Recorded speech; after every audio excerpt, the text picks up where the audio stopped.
molinos no se conservan en funcionamiento ninguno de ellos. Hemos dicho que 4 eran para moler el trigo, para molinos de pan, que se les solía llamar. Uno de ellos, el molino Canto, el último que se construye en esa garganta verde del Ventilla, era el molino de aceite.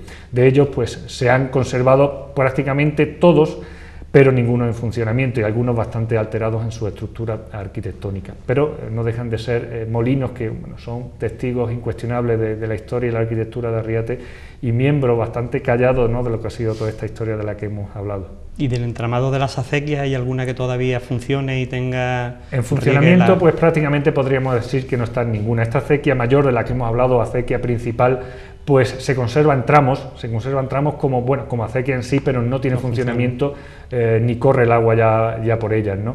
Ya todas las huertas, que muchas de ellas que se alimentaban de estas acequias siguen existiendo, pues se alimentan pues de hoy día de otros medios, como son el agua corriente o los mismos pozos que tienen en estas tierras en sí, pero las acequias han estado utilizándose pues prácticamente, yo creo que hasta mediados del siglo XX, a años 50, 60, 70, después ya dejaron de utilizarse.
Me figuro que para el riego de las huertas, como ha ocurrido en otros tantos municipios, pues habría conflictos entre vecinos, incluso entre municipios colindantes.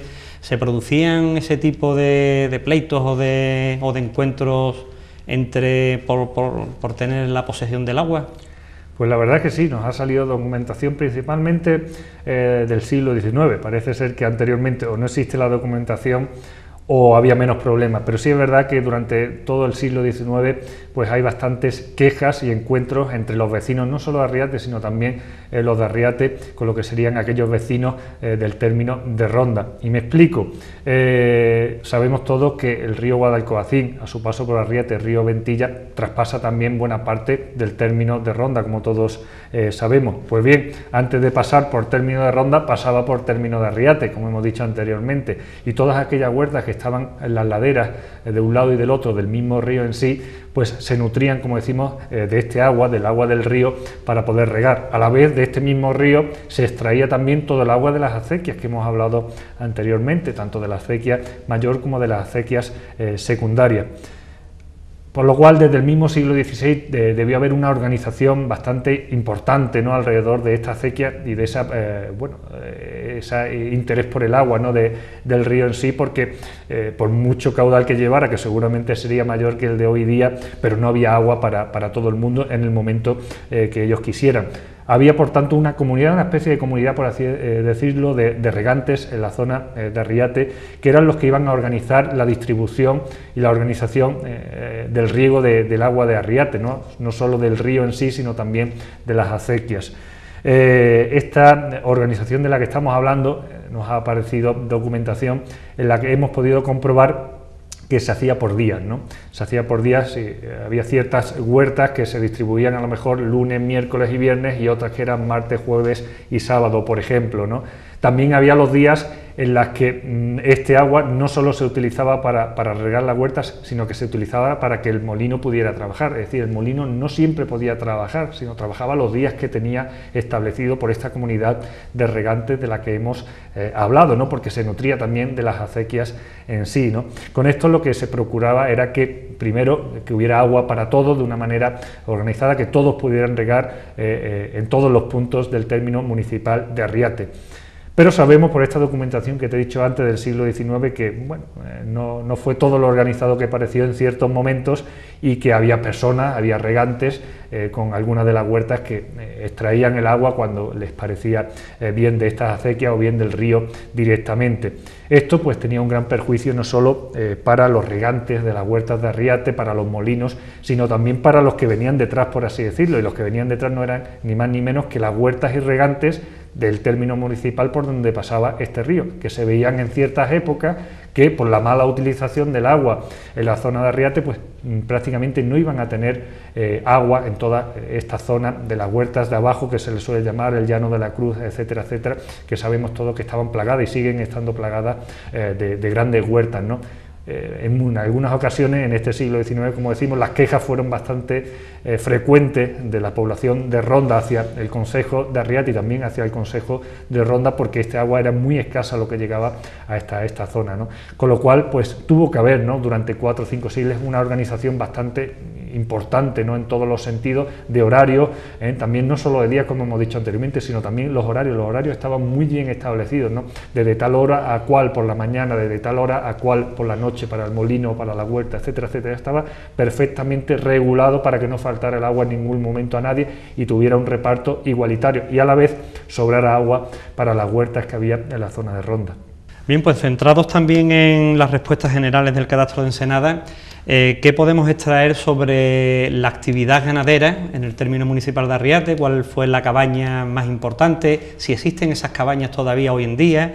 Y bueno, muy relacionado con el tema ganadero, pues las vías pecuarias. Me figuro que habrá una red también de vías que atraviesan el término municipal, de caminos vecinales, y que nos hables un poquito de cómo estaba distribuida esa red de caminos, si actualmente se conservan y cómo son las comunicaciones en general del término municipal de Arriate. La actividad ganadera, pues en Arriate, y como hemos dicho anteriormente, estaba muy supeditada en este caso también a lo que sería el mismo término, ¿no? Hemos dicho anteriormente que se trataba de un término bastante reducido en su extensión, y esto pues suponía un grave hándicap también para lo que eran los ganaderos del lugar de Arriate en sí, ¿no? Cabezas como tal no podía haber mucho porque la población era escasa en esos tiempos, la villa no era muy grande, y también el término, como hemos dicho, era poco extenso. Pero de los que había, sí tenemos que decir, y a través de estos cuestionarios que hemos hablado anteriormente, mediados del siglo XVIII, el Catastro del Marqués de la Ensenada, hemos podido tener pues, bueno, una relación bastante concreta de lo que serían no solo los ganaderos que tenían cabezas en todo el término de Arriate, sino también los que tenían en términos de Ronda. Y hemos podido sacar también qué tipo de cabezas de ganado eran las que más proliferaban en la villa de Arriate, ¿no? Claramente, y yo creo que era una tendencia generalizada en toda la serranía, estaban por encima de otros en lo que sería el ganado lanar y también el ganado cabrío, es decir, las ovejas y las cabras, que bueno, se iban a adelantar como aquellas cabezas de ganado más importantes de la villa, y yo creo que de toda la serranía, ¿no?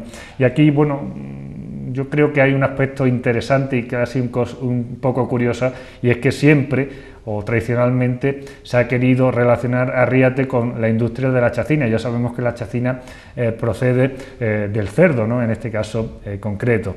Pues bien, eso es una cosa pues bastante reciente, ¿no? Yo diría que de principios del siglo XX, como mucho de finales del siglo XIX, una tradición que no puede tener más de un siglo. Anteriormente, las cabezas de cerdo, del ganado de cerdo, pues eran bastante escasas, ¿no? Había muy poco, no se aprovechaba el cerdo como se suele hacer hoy día. Y además era un animal que bastante repudiado, ¿no?, que tenía o transmitía también muchas enfermedades, muchas epidemias, y que dentro del pueblo no era muy bien visto, ¿no?, como hemos podido ver a través de diferente documentación. Ahí teníamos como cabezas principales la oveja, el ganado lanar, que se le llamaba, que era un poco el más aprovechado, del que más se comía. También se aprovechaba la lana, como todos sabemos, y también lo que sería el ganado cabrío, ¿no?, del que se aprovechaba primeramente la leche y después también lo que sería la carne. Pues bien, este era un poco el panorama, ¿no?, de esta ganadería, ¿no? Siempre dejando a un lado, no podemos llamar como ganado, ¿no?, principalmente lo que sería el ganado o aquellas piezas de animal mular también y caballar, ¿no?, que se solían llamar los caballos, las yeguas, las mulas, incluso los asnos, los burros. Me ha sorprendido, ¿sí?, de que había poco número de cabezas de ganado equino, ¿no? Muy poco, pero principalmente todo tiene relación, como hemos dicho anteriormente, con la misma población y con el mismo término. Es decir, si el término era bastante escaso, bastante corto, los trayectos también eran bastante cortos, como era lógico, con lo cual los campesinos y aquellos labradores que trabajaban en sus huertas, en las tierras, pues tenían que hacer trayectorias bastante cortas, con lo cual podían ir andando perfectamente. No necesitaban de muchos caballos, de muchos mulos, de muchos asnos, pero no quiere decir que no hubiera, que también pero los había. Se recoge también en otra de las estadísticas en cuanto a las actividades comerciales, de que había un buen número de arrieros. Arrieros, sí. Estos arrieros, entonces, el ganado que utilizaban para las reatas, ¿era ganado que pertenecían a los señores? No, los arrieros tenían, lo que utilizaban principalmente es ese ganado muy mínimo también, aunque hay varios arrieros en la población, pero dentro de las estadísticas generales es un ganado por debajo incluso del ganado arnal o del ganado caballar. Son los bueyes, ¿no?, lo que se llama aquí como bueyes, que también solían ser vacas, es decir, podía haber alguna vaca de una manera independiente y sin ningún tipo de importancia apenas, había muy poca, pero principalmente en este ganado boyar, que se le suele llamar, principalmente atendían a estos arrieros, ¿no?, que eran los que utilizaban los bueyes para transportar mercancías, para transportar todos aquellos productos del campo o de otras industrias que hubiera en la localidad de Arriate o también en los alrededores, ¿no? Y sí es verdad que a mediados del 18 había varios arrieros en Arriate, que para una población tan pequeña pues eran bastantes, ¿no? Y más teniendo en cuenta que los arrieros pues iban a tener una situación social más alta que el resto de la población, ¿no? Era una profesión bastante bien pagada en aquellos momentos, y con lo cual, bueno, aquellos que se dedicaban a esta profesión en sí, pues iban a tener un estatus social, entre comillas, dentro de lo que era Arriate. Ya lo hemos comentado anteriormente, que no tenía personajes de alta alcurnia, como podían ser nobles, ni incluso ni hidalgos, eran todos de vasallos, como hemos dicho anteriormente, pero con una posición económica algo más alta que los anteriores. Y de los caminos que nos puedes comentar, las vías pecuarias, caminos vecinales, y también querría que me apostillaras qué significó la llegada del ferrocarril a la población. Vale, por partes, y se me ha quedado un poco atrás, y perdona que empiece por otra cuestión, era el tema de los pastos. Hemos hablado anteriormente que Arriate tenía muy poco término municipal, había poco ganado en Arriate, pero había. Entonces este ganado tenía que pastar en algún sitio. Si había poco término municipal y gran parte del término de Arriate estaba sembrado, pues tenían que pastar en otras tierras, y estas tierras eran las de los alrededores en términos de ronda. Y digo esto porque, bueno, esto que en principio fue normal porque había zonas comunes para el pasto, para habitantes o ganaderos de Ronda y ganaderos de Arriate, pues suscitó diferentes cuestiones o diferentes problemas entre unos ganaderos y otros.